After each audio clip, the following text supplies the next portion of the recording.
The Pelicans season tips off tomorrow night. We've got the three biggest storylines going into what's a pretty critical year for New Orleans. Let's break it down in today's episode of Locked On Pelicans. Let's go.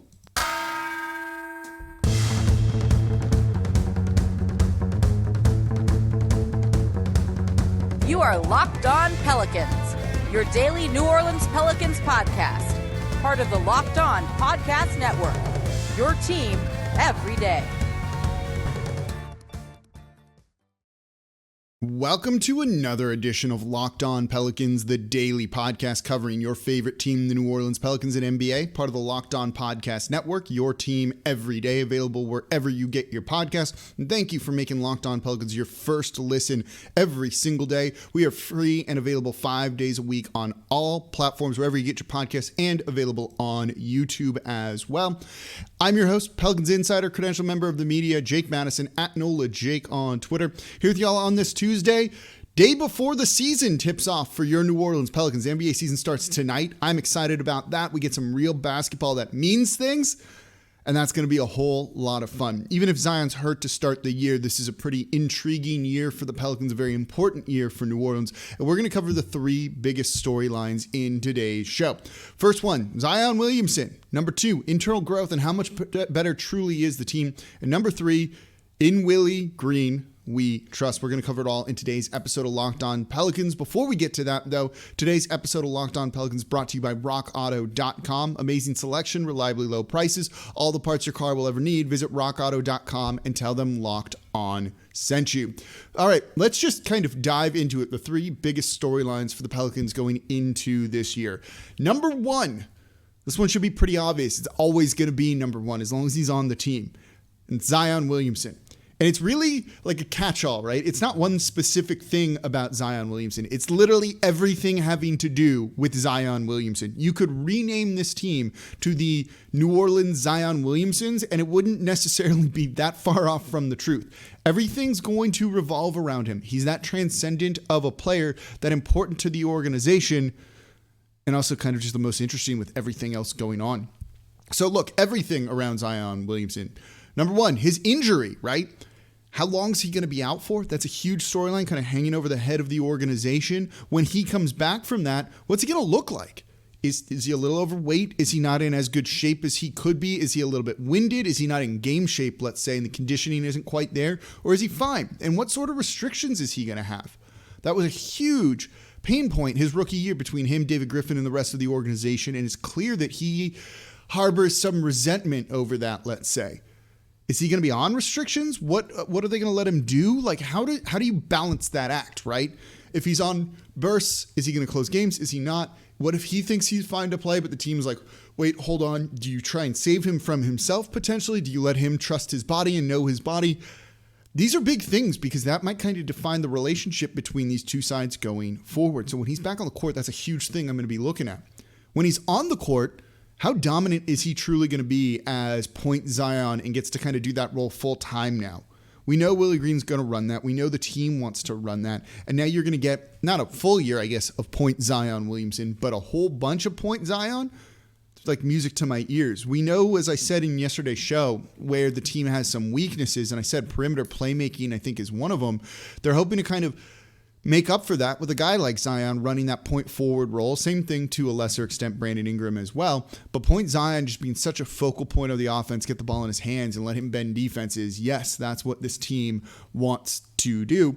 And then is he taking a step on defense? He got better as the season got on. Brandon Ingram was kind of abysmal on that end all year, but Zion steadily improved over time. But it's your third year. This is where you're supposed to really start to see some strides.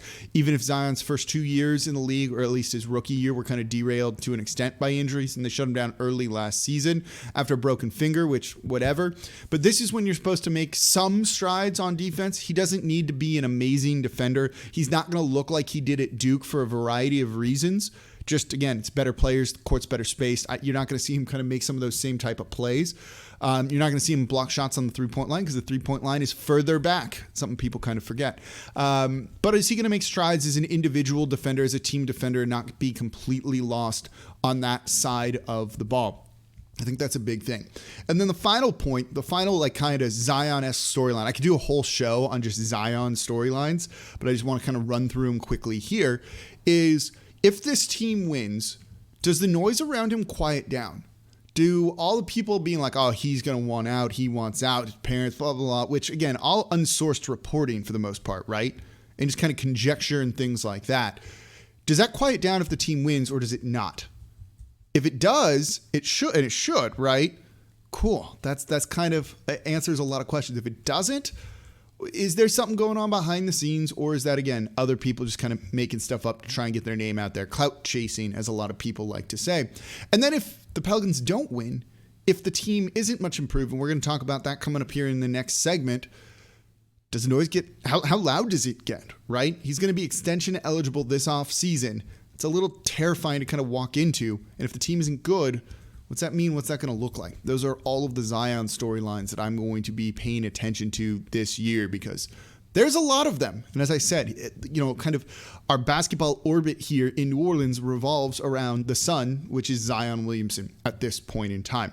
So coming up next, internal development, youth development, internal growth, all of those words. We'll talk about that coming up next is my second biggest storyline on the year in today's episode of Locked On Pelicans. Before we get to that, though, today's episode of Locked On Pelicans brought to you by the Theragun. Don't let the stresses of daily life weigh on your body. Whether you're an elite athlete or someone like me just trying to make it through the day tension-free, Theragun can help. The Theragun is a handheld percussive therapy device that releases your deepest muscle tension using a scientifically calibrated combo of depth, speed, and power, and it's as quiet as an electric toothbrush. The Gen 4 Theragun doesn't just feel good, it gets to the source of pain by releasing tension using Theragun's signature percussive therapy, which goes 60% deeper than vibration alone. Whether you want to treat your muscle tension from working out, an injury, or just the stresses of everyday life, there's no substitute for the Theragun Gen 4. The OLED screen and design makes it feel like you're holding something from the future. Just go to their site and check it out, and the Theragun app learns from your behaviors and suggests guided routines. Theragun is trusted by 250 professional sports teams like Real Madrid and elite athletes like Paul George, DeAndre Hopkins, Maria Sharapova, hundreds of thousands of customers as well. So try Theragun for 30 days starting at $199. Go to therabody.com/lockedon right now and get your Gen 4 Theragun today. That's therabody.com/lockedon, therabody.com/lockedon. All right. Thank you for making Locked On Pelicans your first listen every single day. We are free and available 5 days a week for you all. No one else coming to you like this, breaking down the games, previews, the biggest storylines around the team, and just giving you insight that you don't get anywhere else. So thank you for making Locked On Pelicans your first listen every single day. Don't forget about Locked On Saints is your second listen every single day. Ross Jackson breaking down everything you want to know about the black and gold. All right, today we're looking at the three biggest storylines for the Pelicans. Everything Zion was number one, as it should be. Number two, though, I think is where things really start to kind of get interesting around this team. And that is internal growth. And, how much better is this roster, right? They're kind of banking on one thing, and it's internal growth. Yes, they signed Devontae Graham, a nice enough free agent at a very good price, mind you. But you lost a guy like Lonzo Ball who's kind of key, right? You didn't get one of those big name free agents that you wanted in Chris Paul and Kyle Lowry. So how much better is the team? And if they're going to take a step forward, yeah, it's going to be behind Zion and Brandon Ingram, but you need others to step up. And that's kind of what they're hoping for. Yes, Devontae Graham, we know what he's probably going to give you, but what is Nickeil Alexander-Walker going to give you? What is Kira Lewis Jr. going to give you? What is Jackson Hayes going to give you? And to a lesser extent, Trey Murphy, right? The rookie as well. And maybe even Didi Luzada Silva is someone to kind of throw in that name in that kind of area too. They're banking on a lot of internal development. And this is where we're really going to see, to an extent, how good of a job David Griffin, this training staff, and kind of like the organization as a whole is doing. If Nickeil Alexander-Walker becomes an above average starter for this team, even if he's not actually starting but playing starter minutes, let's say, that's a big win for the organization. They drafted that guy, they brought him along, and he's developed and kind of blossomed into a really key critical piece for them that's going to help them win basketball games. David Griffin can point to that and go, maybe I screwed up some other stuff. He wouldn't say that. But just because he screwed up some other stuff, look at the ones he's gotten right. And that's a big, big thing. And he has a chance to kind of prove that this year. Same for Jackson Hayes. Was a super developmental prospect when they took him at 8 overall. A guy I'm still very high on. He's shown flashes of like everything you want. Does he start to put it more together with the work of this coaching staff, the training staff, the front office who believed in him? All of that. Same for Kyra Lewis Jr. too. Someone that I think they let Lonzo Ball go because they really believe he can kind of contribute in that point guard role. Does he take a step forward? If they do, this team will win basketball games. It's really that simple. And then they have them all cost-controlled, long-term contracts. The future looks really bright here in New Orleans if those guys kind of come to fruition with what they're capable of doing. But if they don't, that's when you get a little bit nervous, right? Because this team won't be good. Devontae Graham's only going to be, they'll be fine. Like, Devontae Graham's only going to be able to do so much. He's a somewhat limited player. We've seen that. Brandon Ingram and Zion Williamson should be able to get you pretty far, but you need those other guys too.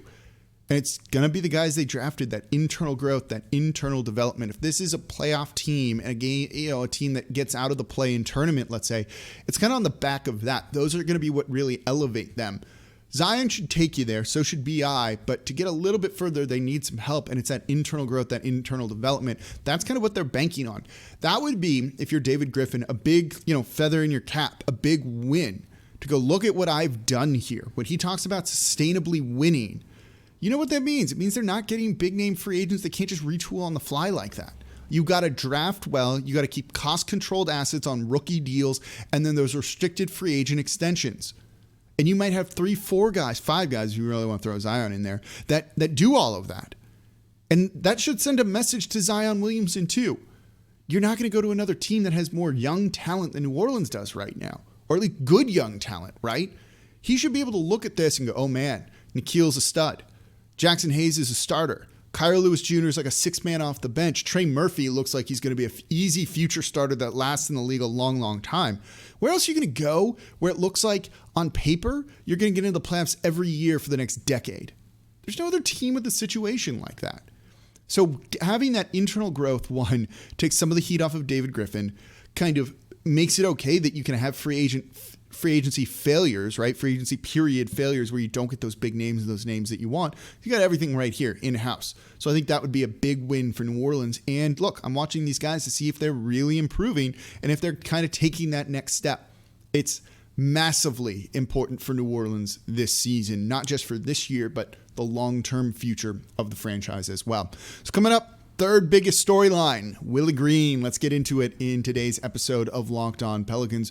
Before we do that, though, today's episode of Locked On Pelicans brought to you by BetOnline AG. Football's back. Basketball season is back. And if you want to bet on this season and have more props, odds, and lines than ever before, BetOnline remains your number one spot for all the basketball and football action this season. So head to the new updated desktop or mobile website to sign up today and receive a 50% welcome bonus on your first deposit. Just use our promo code LOCKEDON to receive your bonus. Free money right there. From basketball, football, baseball postseason, NHL, boxing, UFC, right to your favorite Vegas casino games. Don't wait to take advantage of all the amazing offers available for the 2021 season. BetOnline is the fastest and easiest way to bet on all of your favorite sports. And look, they have every odd and prop you could want. If you think Brandon Ingram's going to go over 30 points per game, you can bet on that, or even for one single game. Anything you want, you can go and get it over at betonline.ag. So BetOnline, where the game starts.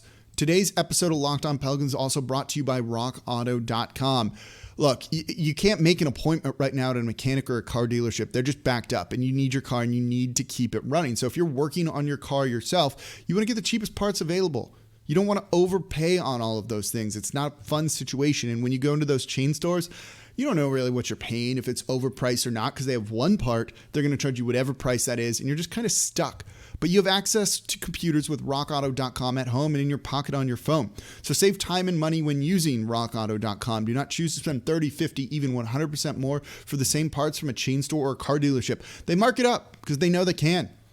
RockAuto.com doesn't do that. It's just a family business serving do-it-yourselfers online for over 20 years, and their prices are reliably low for every single customer. And they have everything you could need.